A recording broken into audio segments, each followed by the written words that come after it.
So B-hops aren't like CS. If you want a B-hop, you'll hit the B-hops. Like if you're decent at B-hopping, it's not as hard as in CS. Last player standing. But you get a slowdown when you land. So let's say you're right here. And the Sage Slow covers all of this, right? And you want to get over here. If you just walk, you know, you're just going to get stuck. You're just going to get stuck, like... Have to slowly walk while making a bunch of sound. Until you get over there and just get... It's going to make a bunch of sound. However, if you jump...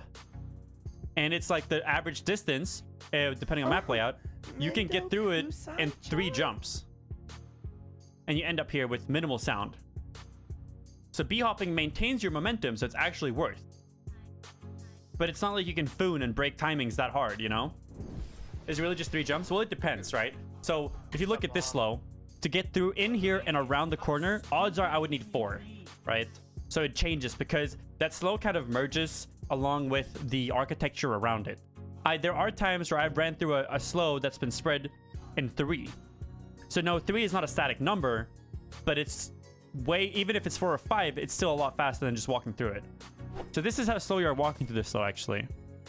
You don't make any sound if you're standing still, but you make sound if you crouch, walk, or sprint. All of them make sound, but not standing still. But in order to get through it, 3 hops right there, for instance, to get through it, compared to walking it. So let me teach you. You see these decals right here? Those are the decals I'm talking about. That is wall-bangable walls. And if you're ever here, around this corner on the right side, there's a little box. So if you play the game on the 7th, where you wallbang right above this line. And that corner is a perfect headshot, right above that line. See right there? This is one of the times where the bullet decals are actually kind of deceptive, right? So see right here, this decal means I can't wallbang this. The cracks and the sparks from shooting right here means I can't wallbang. But then I see these. I can wallbang that part. So you would think, does that go through everything? And the answer is no. So what you're seeing is the decal for wallbang, but only on this little rim. So this little rim just is wallbangable through the corners to go below into the wall. So it doesn't actually travel through to the other side. It just wallbangs that tiny, tiny corner. These doors have armor, so they're wallbangable after you break the armor. So you can't spam it instantly. So you have to break it. And when you break it, then they become wallbangable. The wall does not give off your location when you shoot it. It's pretty cool. So you can break the walls, and then they become fully wallbangable. Yo, take port and wait for me to flank, okay? Yeah.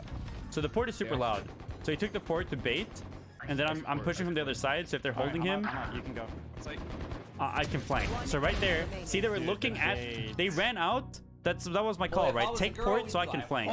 That's what I'm calling. Yo, take port and wait for me to flank, okay? Exactly, right? So they know that someone's in port because that port sound is really loud. So they know someone's in there. What are they teaching? So they have to look at the doors. Because the doors in the port, they only open from the inside. So those are 2 metal doors. You can wallbang through it. But if someone from the outside goes close to him, they don't open. They only open if the person inside the ports gets close to the doors. You can wallbang it though, but they're looking at the door for the portal because they know someone's in there. So I got him on the side. Easy clap. You can camp in it, yeah. But you can also easily get killed by just getting straight through the wall. Or the door, sorry. You can do that. So the Brimstone ult, he opens the little map and he selects a zone on the map and it'll charge up and charge up and charge up and then it'll start dealing damage over time for a little bit. You can run out of it. But if you're slowed, you're stuck and it'll kill you. It's like a combo. It's insane. It's hard to hit. You only get it every so often. Generally, you use it to stop a plant because it's super hard to get a kill otherwise. But if you can combo it, it's so good. So right there, Skull is stuck inside the wall. He got walled in the portal on the door, so he can't move. And they Brimstone ulted the teleporter. So they Brimstone ulted because if we have to run out there, which we can, but if we run out, they're camping it. So Scott died because he's stuck in a wall because they walled him in. You guys hear that portal sound? That portal sound is a player portal. When an object portals, like if you drop a pistol or you shoot an ability through, it's a different sound. I actually don't have a video of it, but for instance, the portal is one way, right? So if you take this portal outside B, this one, it'll bring you over here. A cool strat is Sage plus Phoenix. You Sage wall off B long. Phoenix ults and takes the portal and pushes through to their like deep spawn. And if he dies, he gets ported back to outside B. It's super cool. Prepare for hellfire. So that's Silva's wallhack arrow. People were spamming wallhacks What OP. are they Wallhacks teaching don't y'all belong in this school game. these days? Wallhack does not belong. So this is the recon drone. Okay, he peeks down here. I fucking break it. Yeah, he sees me. My location is revealed.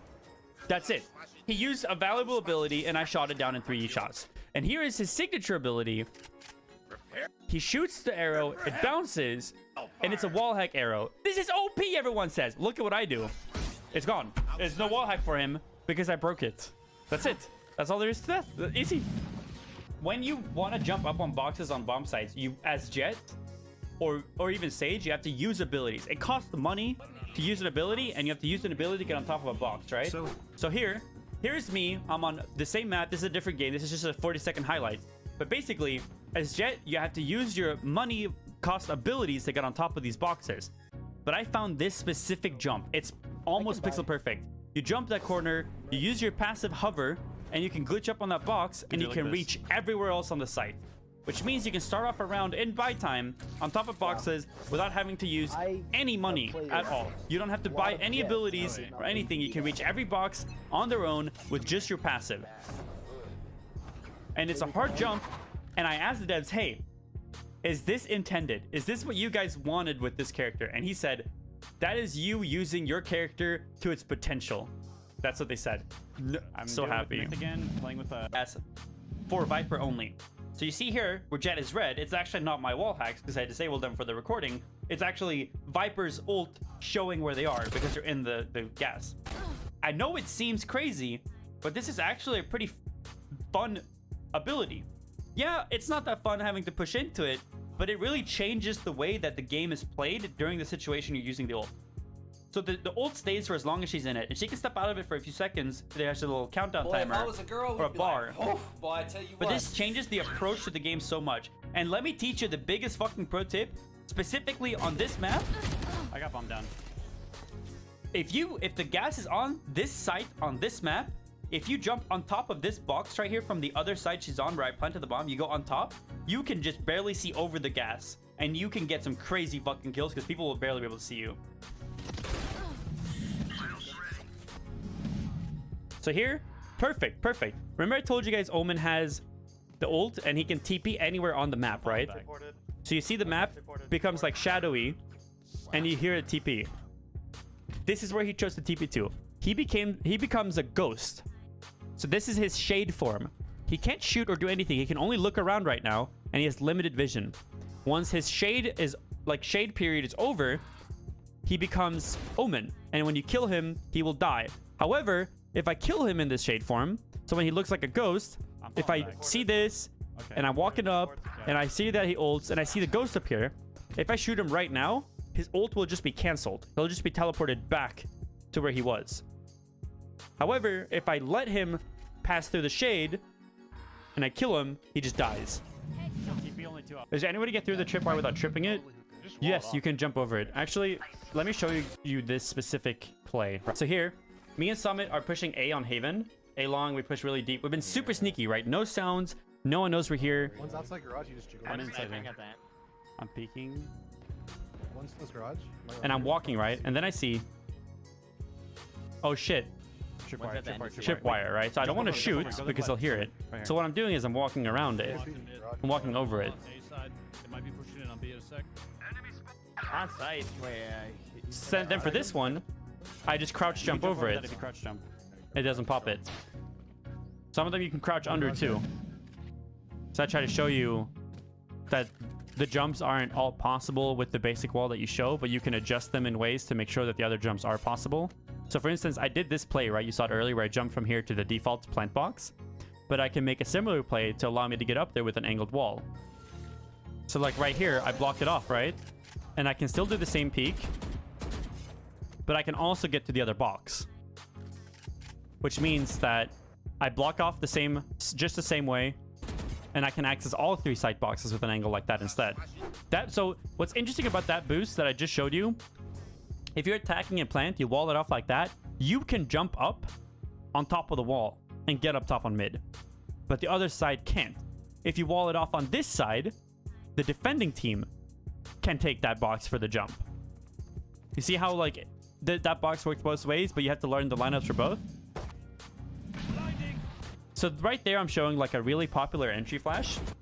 Since you're blinding the other side of that box, you or your teammates will not get blinded by it, but anyone that's looking on that can see the other side of the box will get blinded, right? So here I'm showing some other stuff, just explaining more of the details on this signature ability. It goes in a straight line on the minimap, but it does scale with the verticality. So it goes down and it will hit verticality, but it's set to only hit 1 point. So you can't get a duplicate, like, sort of showing of it, right?